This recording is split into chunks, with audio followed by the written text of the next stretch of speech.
Hey there, welcome to the James Show. News Talk 820 WBAP, now on FM at 93.3. No, I don't know anything else about the shooter. Don't know the age, just know it's a juvenile. We're pretending not to know what the gender is, so that if that makes you suspicious, you should be. They have a great record of getting stuff wrong over the years. But what did Trump think about the drone situation? He was asked about it, and he's actually saying the same thing that most people have said to me. Now, usually they start with this as sort of like a preamble, like the preamble to the Constitution. They start with this preamble and then they go into their theory. But when you're faced with the drone, when you see a congressman or when you see someone from the government come out and say, we need to know who this is. We don't know who this is. Well, someone does. Our military does. They just don't want to tell you. Somebody knows. They just, for whatever reason, they haven't shared with all the congressmen yet. So they don't care if you go out and make a fool of yourself acting like this is all important. We need to be shooting these down. How do you know? Could be some fat kid got a drone for Christmas and he's just testing it out early. Calm down. Not everything's an existential threat. Oh, I see a blinking light in the sky. Well, here's what we need to do. Get your gun. Let's shoot it. This is your first. So Donald Trump saying exactly what we're all thinking. They know. And the fact that they're keeping it a secret, it's kind of annoying, really. It's very patronizing. Can you comment on the drones that are flying around New Jersey ports? It seems like the American people have a big disconnect. The government knows what is happening. Look, our military knows where they took off from. If it's a garage, they can go right into that garage. They know where it came from and where it went. And for some reason, they don't want to comment. And I think they'd be better off saying what it is. Our military knows and our president knows. And for some reason, they want to keep people in suspense. I can't imagine it's the enemy, because if it was the enemy, they'd blast it out. Even if they were late, they'd blast it. Something strange is going on. For some reason, they don't want to tell the people. And they should, because the people are really, they happen to be over Bedminster. We should know the they're very close to Bedminster. I think maybe I won't spend the weekend in Bedminster. I've decided to cancel my trip. Have you received an intelligence briefing on the drones? I don't want to comment on that. Oh, so maybe he has, because once you've won the election, even before you get the inauguration, you get a presidential daily briefing, which I don't think is like everything, but it's kind of they're getting you ramped up to speed, so when the first day comes around you don't get caught off guard. Makes sense. So he's probably gotten some sort of briefing on those, and I bet you he knows that they know, and that's about all he can say, and he's just being somewhat judicious about it. But when I was a kid, I wondered why they would keep something like an Area 51 secret. Like when you saw Independence Day for the first time in like 1997 or whenever it was. You would think, like, why would they even keep this secret? Like, if there was a Men in Black, why would they keep it? If we had been contacted by aliens or a time traveler, why do we need to keep that secret? And the common response is, well, the people can't handle it. They would go crazy. Would we? I don't think we would care. I don't think it would change most of our lives one bit. Look, that would be amazing. Do they have any new technology for us?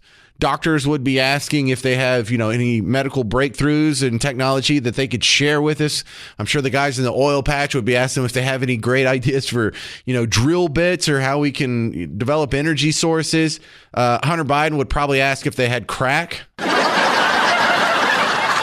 Now, you come from like 8 galaxies away. What are y'all smoking over there? It's got to be better than freebasing this stepped-on trucker crank I get from Garrett. That was a joke, by the way. Garrett's trucker crank is immaculate. He was never stepped on. So that kind of feels nice to almost, even though he can't admit it, to have a guy up there going, we know that they know. Because that was the exhausting thing. Because there was a Republican congressman from New Jersey. We need to be shooting these things down. Calm down. You sound like Seinfeld when he gets excited. It's just a drone, bro. No one's gotten hurt. Hadn't caused any car wrecks. Hadn't fallen on anybody's house. Hadn't ruined anybody's pizza party just yet.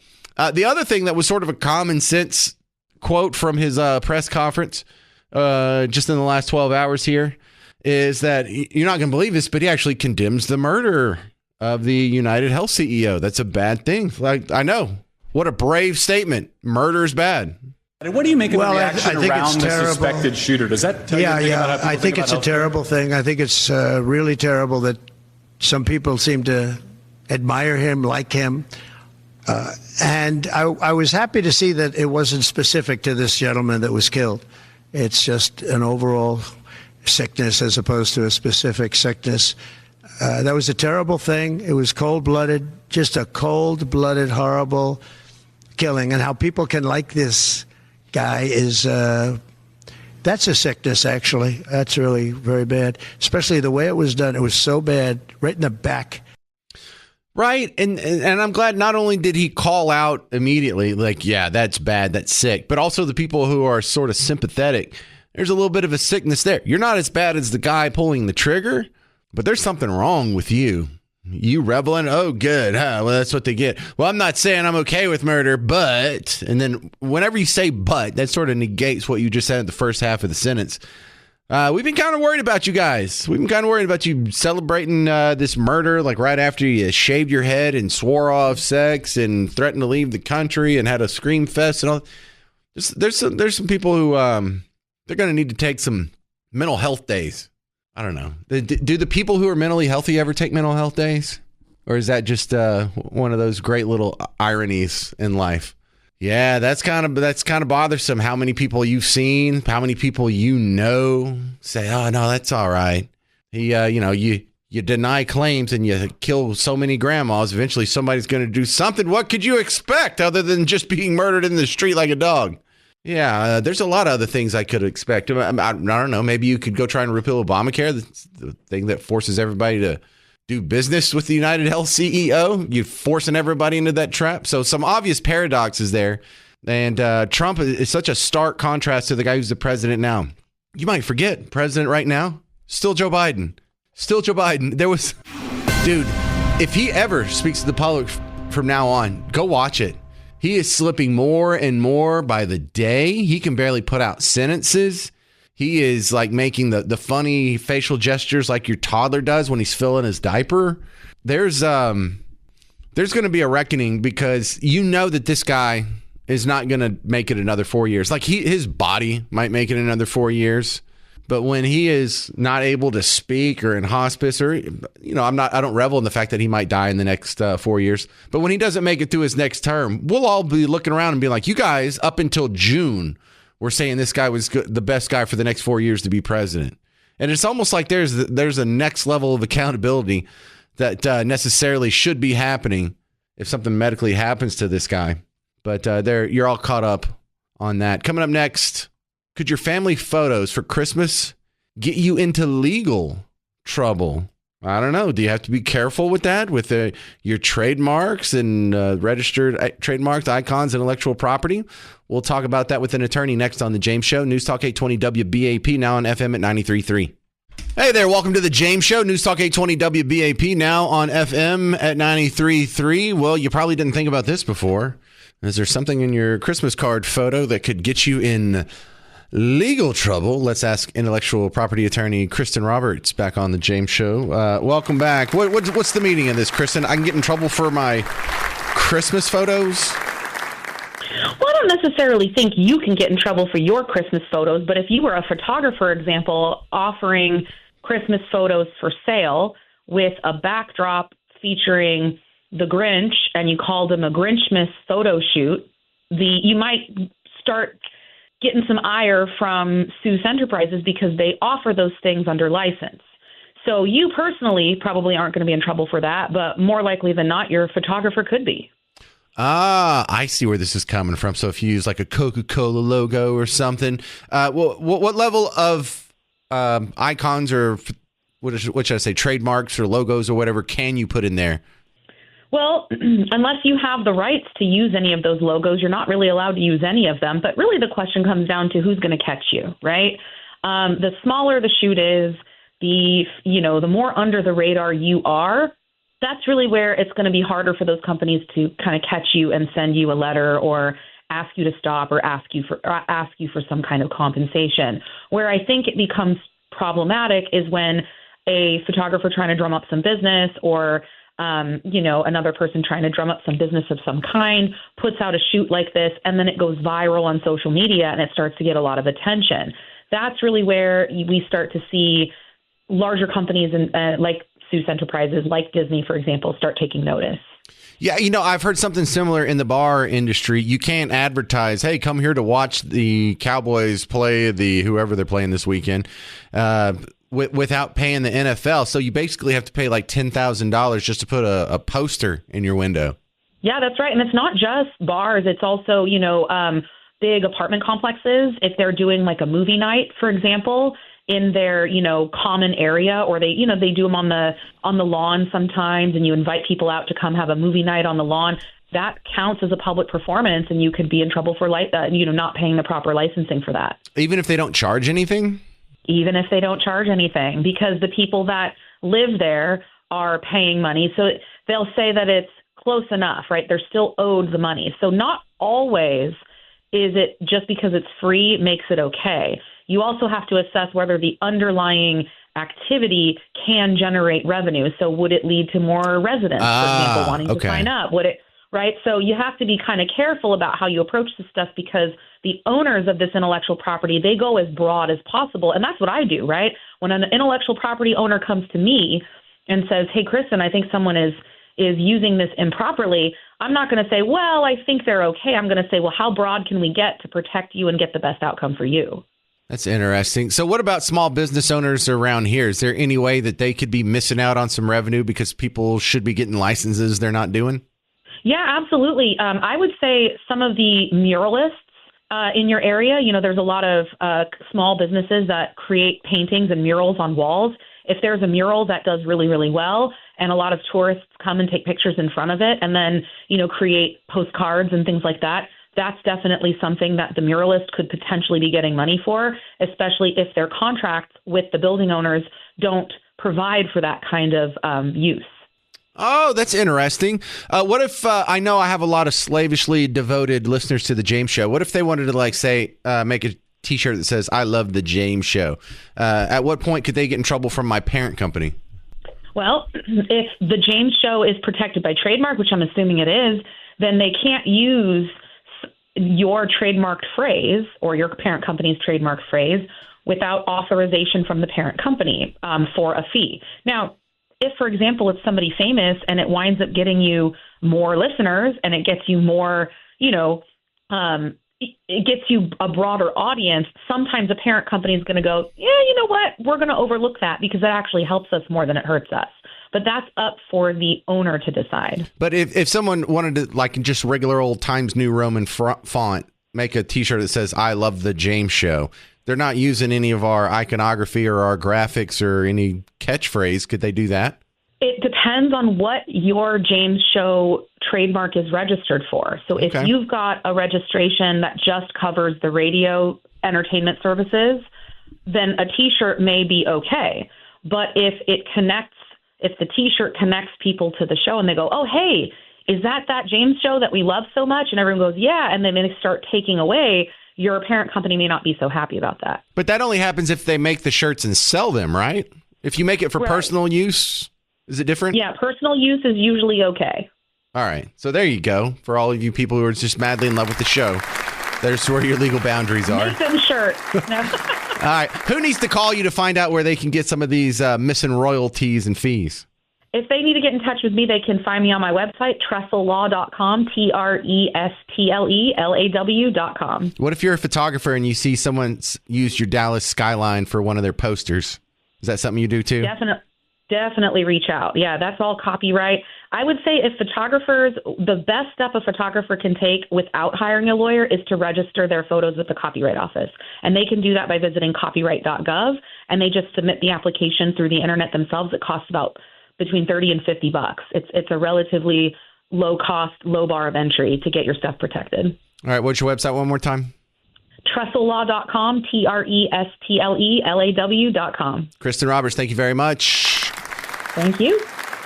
Coming up next, Trump just got a $15 or maybe $16 million lawsuit settled by ABC for defamation, but I can play you 8 other people who said the same thing. Uh-oh. Receipts coming up next on The James Show. News Talk 820 WBAP, now on FM at 93.3. Hey, welcome to The James Show. News Talk 820 WBAP, now on FM at 93.3. Well, some good news, sort of good news. ABC had to settle a defamation lawsuit. Donald Trump was suing specifically George Stephanopoulos and then ABC News at large, because not only did he make a statement, he made it like the thrust of his question, and then he repeated it, and that's a no-no. And it happened in an interview he did with Nancy Mace right before the election, and he has her on not to get to the bottom of what she's all about, not to make sure his listeners can better understand her platform of how she would govern. It's just a chance to slander Team Red and make Team Blue look good. Can we make this lady look crazy? Can we poke any holes into what she's trying to say? Not can we understand what she's trying to say? Can we poke holes in it? So Nancy Mace was being asked the typical barrage of questions that you got all year. How could you support a rapist? How could you support a guy who's done all this evil stuff, tried an insurrection? And anyway, the point is, when George Stephanopoulos says he was found liable for rape, that's the key sentence that just cost him $15 million. Well, $15 million is a donation ABC agrees to make to his presidential library or something like that. And then another $1 million for legal costs. So a $60 million settlement over this sentence, or this back and forth right here. You've endorsed Donald Trump for president. Judges and two separate juries have found him liable for rape and for defaming the victim of that rape. There you go. So that's How do you one. square your endorsement of Donald Trump with the testimony we just saw? Well, I will tell you, I was raped at the age of 16. I didn't come forward because of that judgment and shame that I felt. And it's a shame that you will never feel, George. And I'm not going to sit here on your show and be asked a question meant to shame me about another potential rape victim. I'm not going to do that. It's actually not about shaming you. It's a question about Donald No, you Trump. are shaming me. Why are you supporting someone who's been found liable for rape? I just answered your question. What is the answer? He was not. All right, so it's that little exchange right there. It has nothing to do with Nancy Mace's answer. Just the fact that he said twice he's been found liable for rape. Now, you've seen maybe the hostage videos that happen on The View, and Sunny Hostin has a lawyer say in her ear, you need to say this statement before we get sued too. This is why they have to do it. This is why you see them have to read off something clearly off the teleprompter. Earlier in the show, I said Matt Gaetz had raped underage women, but was cleared of all wrongdoing in a criminal court case. This is why they have to do it. This is why whenever you hear the tortured language from reporters on TV and the newspaper and the radio, sometimes it's not our fault that we have to say allegedly and reportedly, or that's being reported or hasn't been confirmed, or suspected killer when, you've seen him on video shooting him. This is why we have to add all these adjectives and adverbs to our reporting to avoid lawsuits like this. So just think about that next time you roll your eyes when we have to say allegedly, reportedly, whatever. Lawyers are evil, dude. They'll come after us for that. There are people who listen to this station with the specific intent of finding ways to take us down. But George Stephanopoulos said it, repeated it, and whether or not the $15 million is going to be missed or not, it worked. You see these people. This is why people are shaving their heads. This is why people are doing the 4B movement and swearing off men, because they've been convinced by lies like this that we not only are willing to overlook a convicted rapist, he's celebrated. And so it was worth $15 million for ABC to get that out. Are you kidding? Just think of all the free promotion they've given him, probably billions of dollars worth of free political advertising they've given for Team Blue over the last year and a half or so. This is nothing. This is totally worth it. I mean, there's women out there and there's some well-meaning guys out there. Whoever's been convinced that this guy is actually an adjudicated rapist, think about how hardcore they are against Trump now. Think about how hardcore they support Team Blue. Think of how hard it would be to dislodge them from that position. So is this going to stop it? No, not really. $15 million is not going to change their mind very much. It will make them say the little hostage statements into the camera like you see on The View or whatnot. But until people go to jail, fines are only so much of a deterrent. Whenever a law is enforced by fines, that means it's legal for a price. That means it's legal if you can afford it. It's only illegal if you're one of the sorry bums out there who doesn't have $15 million slushing around in some fund that you can go keep yourself out of trouble for. Law shouldn't work like that. You go out there and you maliciously, recklessly, maybe even intentionally, George, slander people like this. People need to start going to jail. Is George Stephanopoulos going to pay this fine? Or is ABC going to cover it for him? So what's George Stephanopoulos' negative consequences to slandering the former president, now future president? Nothing. So if you see this and you're like, oh, well, this will show him. Well, it might not. I wouldn't get too excited about it. Because here's the other thing, the other piece of context that I think you might find is pretty important. If you go to thefederalist.com right now, they have an article where with the videos embedded in the article can show you 8 other times. Is this 8? Did I count that correctly? Other times C.N.N., MSNBC have said the exact same phrase that just cost ABC News $15 million. If you want to hear some examples, it won't take long. Here is, what's her name? Abby Phillips on CNN. You don't want to do it for me? Should be playing. Well, it's not. Dang it, because she's across from Scott Jennings and he's making his face like, oh my goodness, how many grenades am I going to have to roll into this room? And that's rhetorically speaking. That's figuratively speaking. I'm not calling for actual violence. But they have like George Conway on CNN. They have Liz Plank on MSNBC. Amisha Cross on MSNBC. Denver Riggleman on MSNBC. They have all the receipts on all of these. I don't know why it's not playing for you, though. I was going to be so happy to play some of this for you. Dang it. So embarrassing. But the point still stands. This is a $16 million turn of phrase that George Stephanopoulos just pulled off. I am not too high that this is going to stop George Stephanopoulos, but for these lesser people, this may stop them. And if I was Donald Trump, I would go after every single person who said that phrase without it being corrected or whatever. The problem is the people who all saw George Stephanopoulos say that lie twice in a 30-second span, are they ever going to see that he was wrong? Because the ruling came down, and so far ABC and CBS have ignored it. NBC actually reported on it, if you can believe that or not. It's like, oh my goodness, they actually reported on their rivals getting in trouble. Yeah, it doesn't hurt. It doesn't help the narrative, but it helps them. Breaking today, court filings showing a settlement has been reached between ABC News, anchor George Stephanopoulos, and President-elect Trump. ABC agreeing to make a $15 million donation to a future Trump presidential foundation and museum, pay $1 million to cover legal fees, and publish a statement of regret to settle a defamation lawsuit Trump filed against ABC, ABC News, and Stephanopoulos in March. There you go. But will the people that saw the original lie, will they even see the statement that they put out? Probably not. You know, I would like to see anytime there's a case like this, if there's a settlement like this, lawyers don't ask for money. Ask for them to spend the exact same amount of time telling the truth as they did telling the lie. You know, that punishes them, yes, a little bit for $15 million. But wouldn't it be more of a punishment if you calculated all the time they pushed forward that lie and you made them spend the exact same amount of time telling the truth?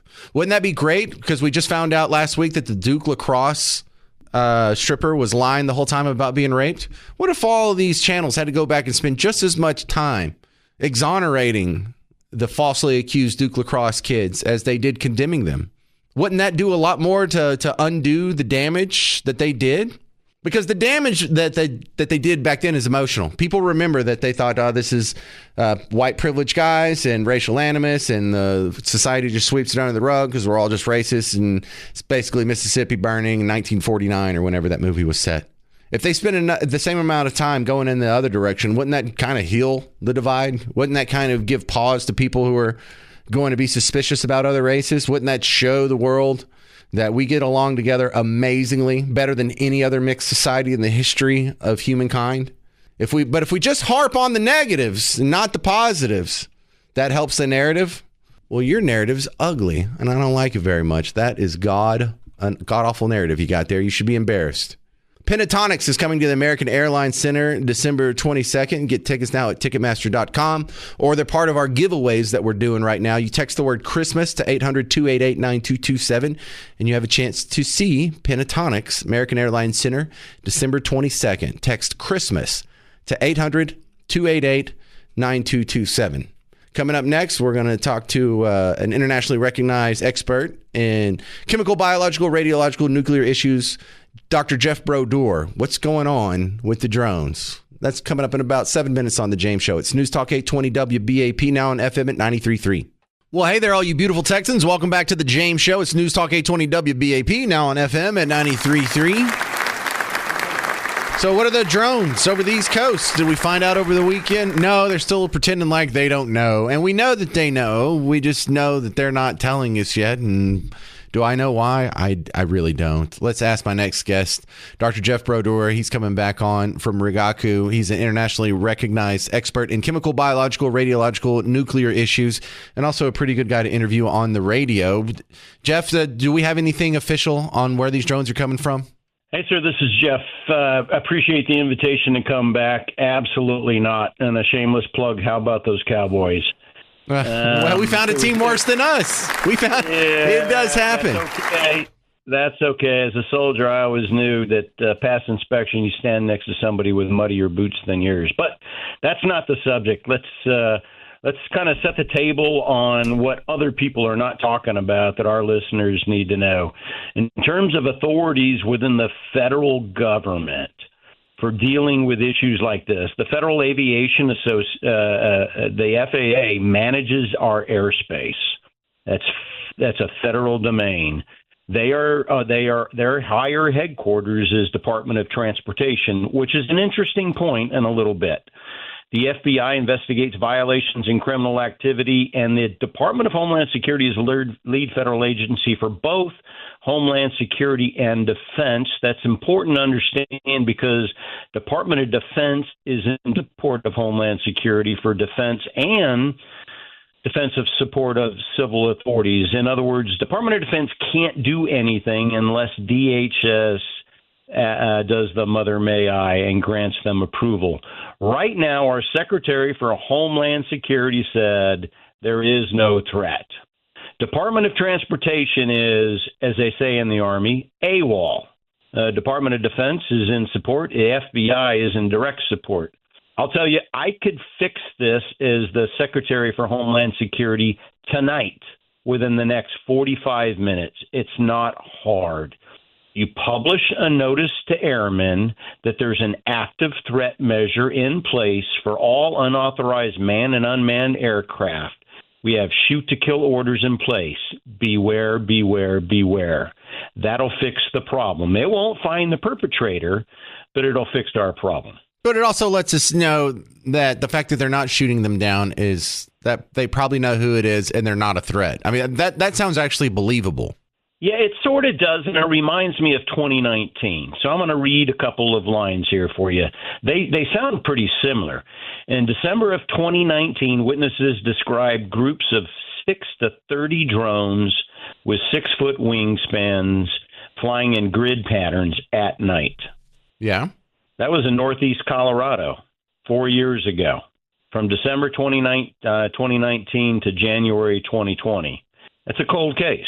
Nobody figured out who it was, what they were doing, or why they were doing it. Yeah, I don't even remember that story. But that's a great analog to what's going on now. That's why you have me, sir. Right. So, look, do we know that these things are stationed off the coast, or is that also something they just told us to throw us off the scent? So this is the frustrating part to this whole. It's really not a complex problem. It's a very visible problem. This problem has existed currently for about 28 days, and our answer is we don't know. That's what the Secretary of Homeland Security said. That's what the FBI testified to Congress. We don't know what we don't know. 28 days going into this challenge, that's frankly an unacceptable answer. Understanding the timeline of the federal government's involvement in drones. In October of 2018, we had troops in Iraq that had drones dropping ordnance. And so there was a full court press for science and technology to find solutions for this issue. And then in 2019, a year later, we had drones in Colorado. In 2024, we have drones in New Jersey and the East Coast. We have technical kinetic and non-kinetic solutions to neutralize this threat. All right, tell them where they can find your work outside of WBAP. Thank you, sir. I'm on LinkedIn, the only Dr. Jeffrey Broder there is. All right, well, whenever they do admit that it's their drones, you can come back on and we'll do the I told you so round again, okay? Sounds good. All right. Thank you, sir. Dr. Jeff Brodeur, Rigaku is his outfit. So if you need a good spectrometer, give him a call. Coming up next, I was kind of disappointed to hear that they were planning on building a Tom Thumb in the Redbird area in South Dallas, and then they canceled plans to open the store. Well, why is that news that we care about? Because the city council awarded them $5.8 million in taxpayer money last year to build the thing. What's going to happen to that money? Did you just get fleeced? We'll talk about it next on The James Show. I'm James Parker. It's News Talk 820 WBAP, now on FM at 93.3.